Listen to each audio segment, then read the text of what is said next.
Good morning, folks. Hello, welcome. Welcome to the feature stage for day 2 of Megaconlive Manchester. Yippee! Everyone's way more awake than I was expecting them to be at this time on a Sunday morning, so that's good news. I think that's a great start. My name's Amelia, and I'm here representing the Guild of Nerds, which is your cosplay team for the weekend at Megaconlive. We're at the table just behind the feature stage over here. We've got a costume display, and we've got our repair desk as well. So if any of the bits of your costume fell off in the queue this morning, you know where to come, and it's to the table just behind the stage over here. Come and have a chat with us, because we love talking about cosplay, we love talking about the masquerades, and we're hosting our big masquerade on the mega stage later on today, starting at 3 p.m. So please do pop by and come and see that. This morning we are on the feature stage to talk to you a little bit about the idea of cosplay performances. Because at Megacon we've got a competition that involves both making your costume and wearing it on the stage. So you get marked on both the construction of your costume, how well it's made, the different techniques that you've used, but you also get marked on how well you show your character to us on the stage. So it's a really great opportunity to literally get to play one of your favourite characters on a fantastic stage in front of an audience that is delighted to see you. It's so much fun. But the idea of getting on the stage and playing the character can be a little bit daunting for people. It definitely was when I started, and I'm sure it was when these guys started performing as well. So I wanted to bring up some of my friends, some fantastic panellists, to tell you a little bit about their experience, how they got started in performing, and to give you some tips on how to start thinking about the performances for yourself, so you can come and join us on the stage as an entrant, rather than in the audience watching us. So I'm going to turn to my panellists down here. I'll let them introduce themselves and tell you a little bit about their experiences in cosplay and their experiences in performance. So I'm going to start over here to my left with our terrible team over here, our terrible twosome. Terrible twosome. You're our dynamic duo. I love it. This is our resident double act. Please feel free to introduce yourselves. Hi everyone, I'm Tabby. Stop telling me where to hold my microphone. You keep saying the feedback on. We all have to boo Tabby. I'm Tabby. You want to introduce yourself? Hi, I'm Tabby. Is that what we're doing? Well, I was going to I'm Mariam. Hello. And we cosplay performing experience is that we like to enter international qualifying competitions, which are making a costume from scratch, as well as coming up with a skit, which can be about 2.5 minutes long. It's mostly the skit components that we like to do. So we've entered a variety of competitions featuring such as C4, ICL, and WCS. And that's why we're on this panel, so we're going to talk to you about being an idiot on stage. Performing is one word for it. Being an idiot on stage. I love that. That's what we're doing. It's wonderful. As demonstrated by all of us here today. Please, I'll turn to my right now. Hi everyone, I'm Bexy Beans, and I'm a professional princess performer, if that wasn't immediately obvious by my golden meringue puddle here. So my experience, although I started out in cosplay, actually comes from doing professional performing in the princess party world, and also in the corporate entertainment world. Not just as princesses, but any character where I've had to remain fully in character for not just kids, but adults. I've also been very privileged to be friends with Pudsey Bear, if you know him. He's lying about the eye patch, guys, I'm just saying. So that's where my experience comes from. So it's a slightly different angle to my lovely friends here. So I love that you're able to introduce yourself as a professional princess. It's pretty much. How wonderful a job title is that? I mean, when I said it to my boyfriend, he was like, yeah, all right. And I was like, no, really, I am. But that means cosplay is so versatile, because you end up getting to do all these different kinds of things. So did you start out princessing and then transitioned into cosplay, or how did it happen for you? So I went to MCM London age 17, which is a long time ago now, and I made Cinderella, because she was my favourite princess. And when I was walking around, a couple of kids came up to me to talk to me. Obviously, they're not coming to talk to me because I'm Bex, they're coming to talk to me because they thought I was Cinderella. And so that part of my brain just went, oh, well, I better talk like Cinderella. So I did that. And a friend of mine was like, hey, there are people who do this professionally. Let me introduce you. And off I went to do princess parties. So I actually stopped doing cons for like years because I was too busy. And then now I've come back. Not with my tail between my legs, luckily, but like I'll come back to be like, yay, fellow nerds, instead of children with cake on their hands. You've only got a tail on if you're wearing it. But I think cosplay is such a wonderful way to showcase your love for a character as well. Is Cinderella your favourite character? Was she at the time? Is she still now? She's still my favourite. Still my favourite. I've never worn this one to a con before, so I was like, let's take the meringue, let's go. And how does it feel to get to be your favourite character? Presumably as a kid you loved Princess, you loved Cinderella. Yeah, I mean, how does it feel to get to be that character? How did it feel in that moment when those kids thought you were the real Cinderella? I mean, do you know what? It's actually something that never gets old.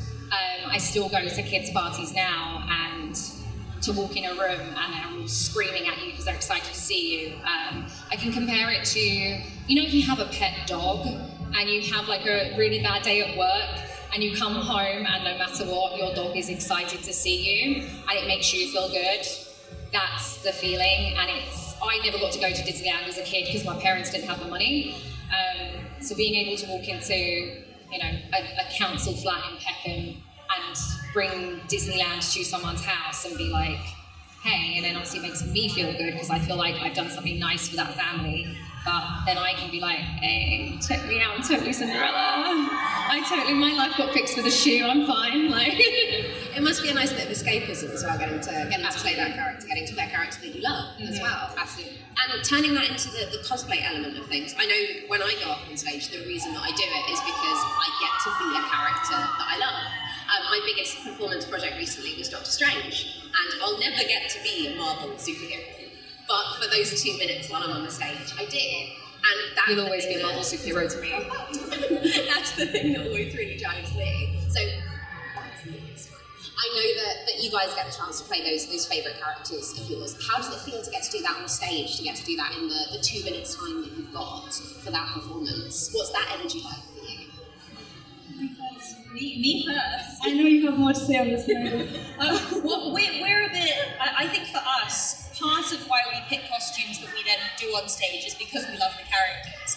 But the other part is because we have a really dumb idea and we have to realise it. We simply have to. So for instance, like looking at the skit we did last year and the one we're doing this year, the one we're doing that we're practicing this year for our next qualifier, we picked because we just love the characters, and we were like, right, how can we do a skit that lets us be these characters on stage? What's a moment that we got like really like overly dramatic about when we were reading the it's a game, but you're reading this thing because it's a phone game. What can we do something like that on stage? Whereas I think last year, while we did love the characters, it was a case of we can make something be really funny on stage. How can we then incorporate it into these characters that we want to make the costumes for already? And so I think that's kind of like also the thing, that the angle to go for. Like it's who you want to be on stage, how you want to represent yourself, but also like what do you want to do on that stage? What's going to make you hype to then be that character? I think it's a case of considering them hand in hand a lot of the time when you're choosing. I did the thing you did. Oh, how the tables have turned. For context, we all got yelled at about our use of the microphones yesterday, so we're on our best behaviour today. Yeah. But yes, it's very much a case of, I want to be this character, but also I want to do this thing as this character. And I want to be able to have a stage and have a space to pull that off, right? I'm a little bit like you in that I started in theatre. So I did an international show when I was like 16 with a theatre troupe. So it's also just a case of, I'm a scientist and I don't get to do that anymore. So it's nice having a stage and a place to try these dumb ideas that we had as well. That's really lovely. There's so much that drives folks to get on stage and do this. And I think there's a lot of people who want to. I hope there's some of you in the audience who want to get up on a stage and want to have that moment of being a character.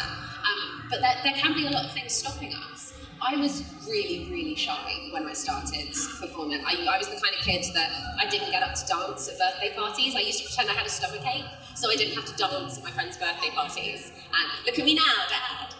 Now she's the first one up, you know. Music's not even started yet, she's already up. But I think there can be a lot of blocks for people on how to get started. So I just wanted to come back to what you said a minute ago, Tabby, about the idea of coming up with the moment that you want to put on that stage, the performance, the skit that you want to share with us. Do you have any tips for folks on how to identify those really important moments within the stories that you can then bring onto the stage and share with the audience? Yeah, I actually have 2 points to that. So my background is being a Shakespearean actor.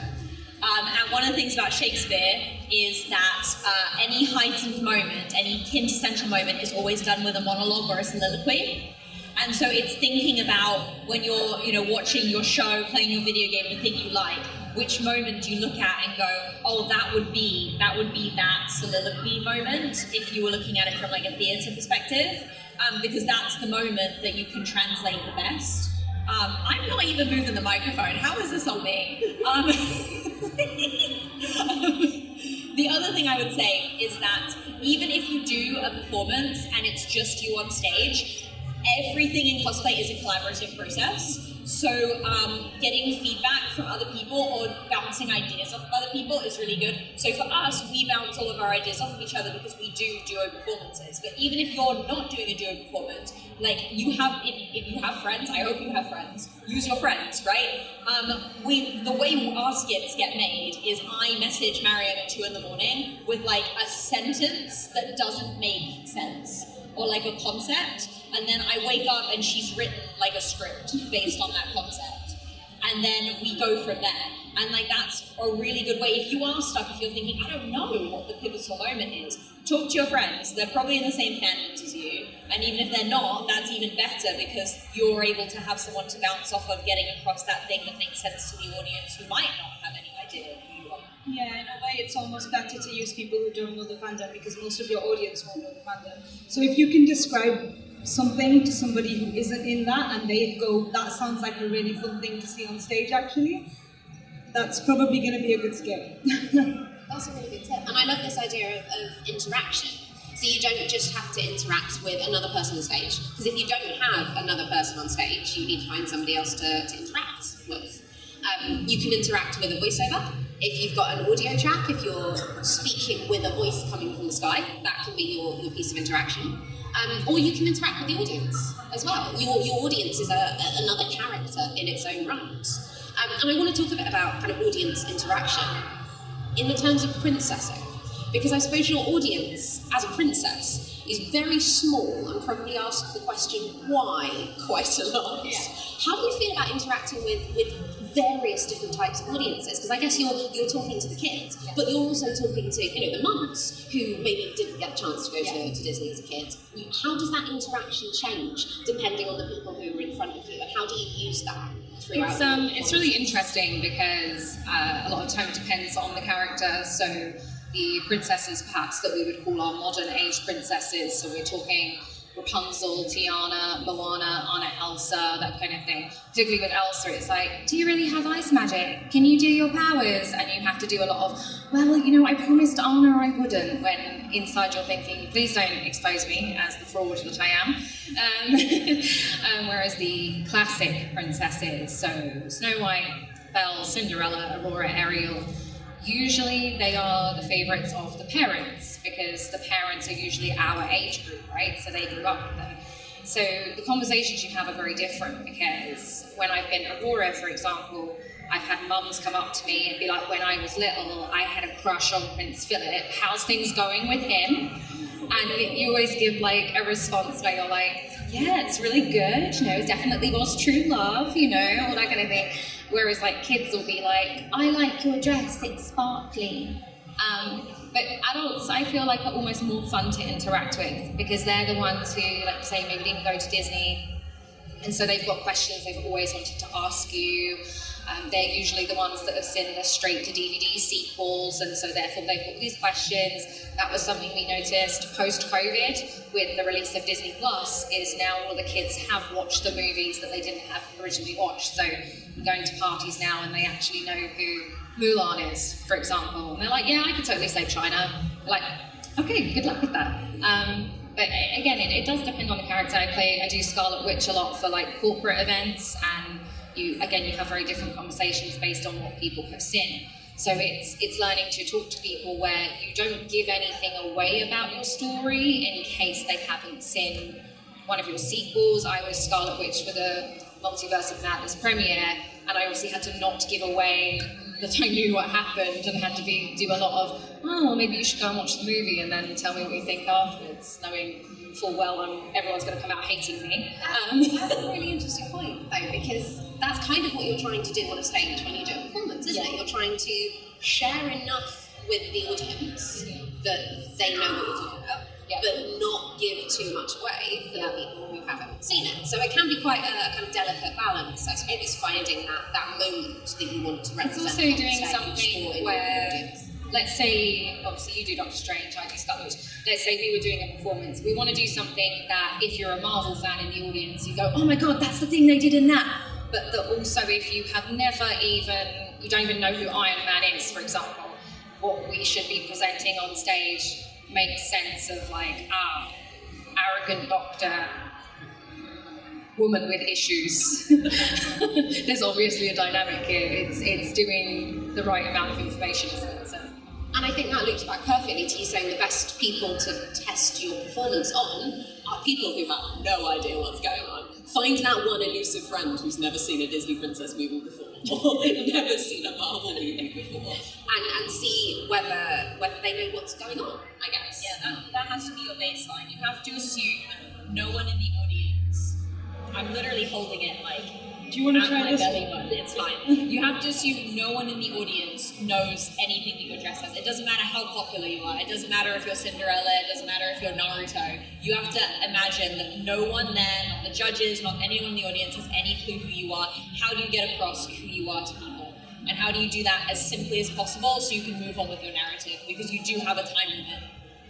And you can do that a lot of the time with dialogue, I suppose. So you could walk on stage and go, oh gosh, the kingdom looks really beautiful today. I'm so glad that I'm its princess. But that, it's better than that, maybe. No, I think that was perfect. That was perfect. But that gives the audience the context of who I am as a character and where I am as well. So they know that when I go over to the box on the side of the stage, I go, oh, look at the wishing well that's over here in the kingdom that looks so beautiful today. You're telling the audience really clearly what it is that's going on. Have you got any tips about scene setting for an audience that might be expecting a Shakespearean theatrical production, and they might be getting a cardboard box on stage? I was about to speak, but this was tackling something. No, I want you to go first. I need a moment. Alright, I was going to say, be careful about exposition, because exposition can be really, I'm sorry to pick on the example that you just gave, but exposition can really like drag and be boring, and I think showing and not telling sometimes can be better. So if you think about your favorite book series or your favorite movies, and how did they tell you what you needed to know about those characters, right? They didn't sit there and give you a 3-page monologue about everything about the kingdom, right? They just took you through it and you learned about it as you went. Obviously 2.5 minutes limits you a little bit in that sense, but showing not telling I think is usually more engaging. Can you give some examples of how you might show something? I'm putting me on the spot because I'm making of your example. I absolutely am. No, I've got an example. Oh, go on. So this segues into a point I was going to make, but I'll just do it as a conglomerate blog. It's showing, not telling, and using beats and quips to get information across. So what we were doing our WCS skit last year, it was the theme was generic ancient Egypt. So in order to show, not tell, that we were generic ancient Egypt, all of our set props, all of our backing, we just put hieroglyphs on everything. We didn't need to. There was no reason to. But people will see the little Egyptian eyes and hieroglyphs, and they'll be like, Egypt, right? That's a really great way to do it, right? No one needed to know our character names. They were like, that's the funky bird guy, right? It's easy. But also, we were we had to set up that Mariam's character was breaking into my secret lair. We didn't want to do that with the exposition. So I don't know if we cut it in the end or not, but at some point we just had a line where I was like, how did you find me? And Mariam just goes, you're in the biggest pyramid in Egypt. Which was a great way to set up that we were indeed in Egypt and in a pyramid. But it's using beats to basically get exposition across, but do it in a way that is engaging to the audience. We also set up who you were as a god by having you go, it's dark in here, I'm scared. And me going, you're the god of the dark. Obviously, that works better if you're doing something comedic. If you're doing something quite dramatic, you need to then work out how the beat can be dramatic and not funny. But for us, it was fine because we were needed. But yeah, you can do it with dialogue, but you're still using dialogue as a set dressing, honestly, because you can use those quips to then establish how characters interact with each other. But yeah, set dressings is fantastic. I mean, we did make a backdrop. Maybe you're like, I don't want to make a backdrop. I have no idea what I'm doing. But as you said, your wishing well box, right? If you've got your cardboard box that's painted to look like a wishing well, and you've got like, I don't know, little glitter on it, that implies it's magical. You know, like you can use anything like that to really get across what you're doing. Tropes are your friend. You've also got the opportunity to use a big video screen at the Megacon competitions as well. So if you don't want to have to make that backdrop like you Maniacs did, you can instead just project an image of your setting. Really coming for us today. Oh yeah, We only made that backdrop because Megacon's the only convention where you can have a It's screen. fantastic that we're able to use the screen. So it's great that we're able to give you the opportunity to do that. So you can use an image behind you or a video if you wanted to. Oh, so, what a luxury. I know. So the person you're interacting with on the stage could just be on a video screen behind you. How cool is that? It's a fantastic way to get to showcase how you can have that interaction with another character, how you can set the scene. So you can use the audio, you can use the video screen, you can use having actual stage props. But the other thing that's on stage is you.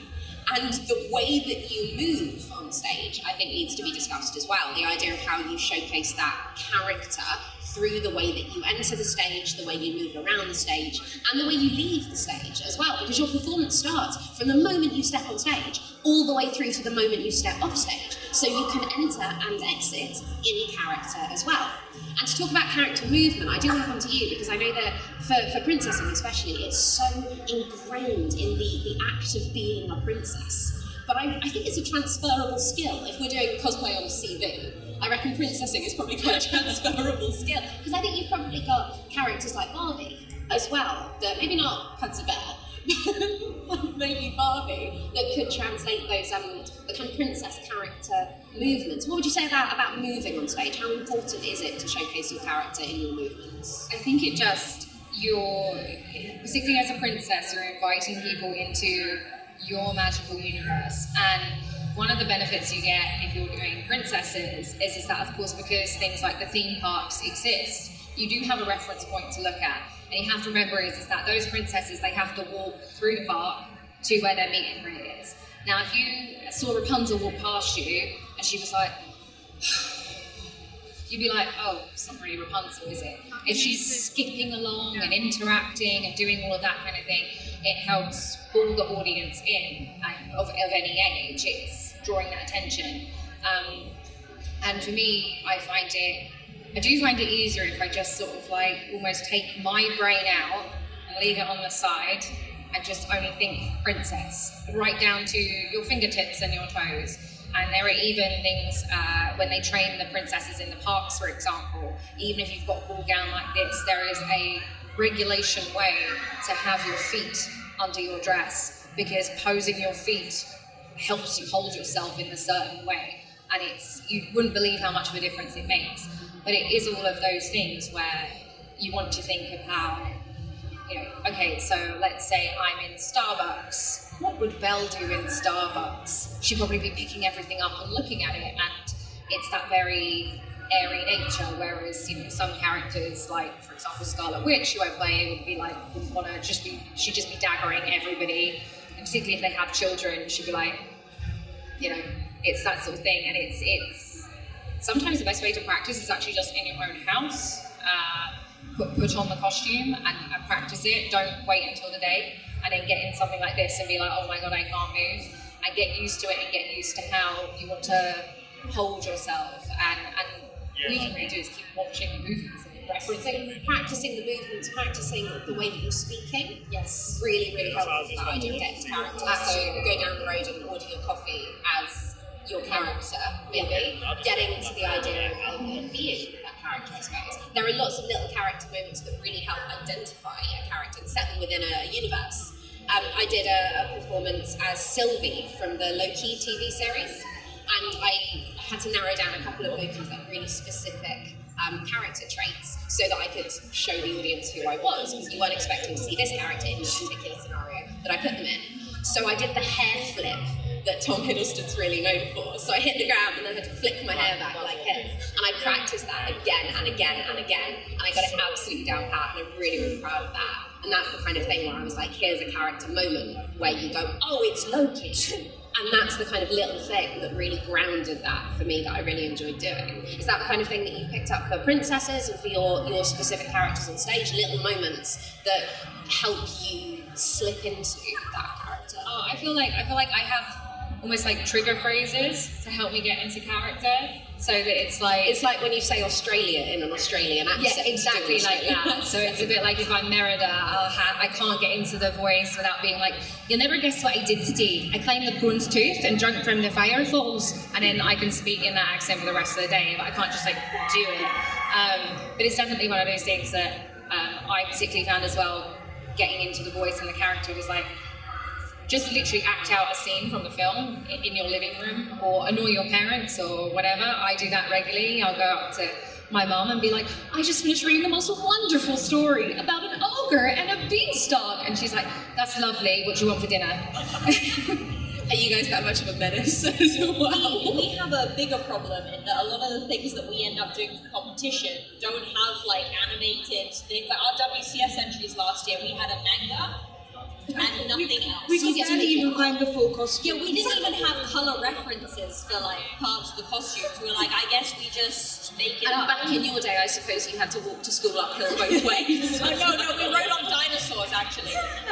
But yeah, so it's great if you have references, but if you don't, you have to kind of think, how would this character move? So we had to do that a lot. So with my character, I had like a lot of snake imagery.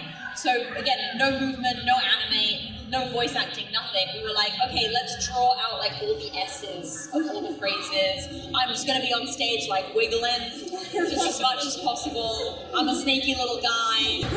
Hopefully the anime doesn't completely contradict me if we ever get one. I don't know, it's been years. We're never gonna get one. But yeah, references are fantastic. If you don't have them, definitely come up with it. I will say one thing for us is we don't do character voices. We don't. Because I can't stand the sound of my voice. Like it's a different accent. It really freaks me out and it just distracts me. So we've never done it. Once tried to like tone down like on Audacity, just like with like voice software, just try and like lower the pitch of our voices a tiny bit. This one could not stop laughing. I couldn't. But what I will say is that while like doing character voices is fantastic, but it's definitely not required. Because like obviously if you can't do voices yourself, people Don't let it put you off. Yeah, don't let it put you off. Like some people get voice actors to do it, but like if you don't have those resources, if you don't have that talent, it doesn't mean you can't do the skit and just use your own voice, because we've always done that. I think those are really fantastic tips. So it's really accessible to get started with performing. Yeah. And we love talking about performance. So I'm sure you guys will be happy to talk more about performance during the day. If anyone does want to come and ask any questions, please feel free to. We'll stick around at the side of the stage for a few minutes, so please do feel free to come over and have any questions if you'd like to. But otherwise, the Guild of Nerds team are going to be right behind this stage at our little cosplay area. There's a big blue sign in the air somewhere. So please do come and chat to us at any time throughout the day. And if you want to see some more of what these performances actually look like in the real world, as close as cosplay can get to the real world, I suppose, come down to the mega stage later on at about 3 o'clock. We're having the cosplay masquerade, so you'll get to see loads of people in their costumes performing their characters on stage, and you can see what it looks like to get to do that. And I really hope that you guys will come and join us, maybe on stage next year at one of our events. We would absolutely love to see you, but we're really happy to give any advice, talk as much as you like about performance through the rest of the day, so please feel free to come and have a chat. But I'd very much like to thank my wonderful panellists today, Bexy Beans over here, Sarah Cell Cosplay, and the Spark of Revolution, who've been such fantastic speakers for me today. Thank you so much for sharing all of your wonderful tips. Please feel free to come and have a chat with us, but it's been absolutely lovely to have you. Enjoy the rest of your day here at Megaconlive Manchester, and we'll see you soon. Thank you very much.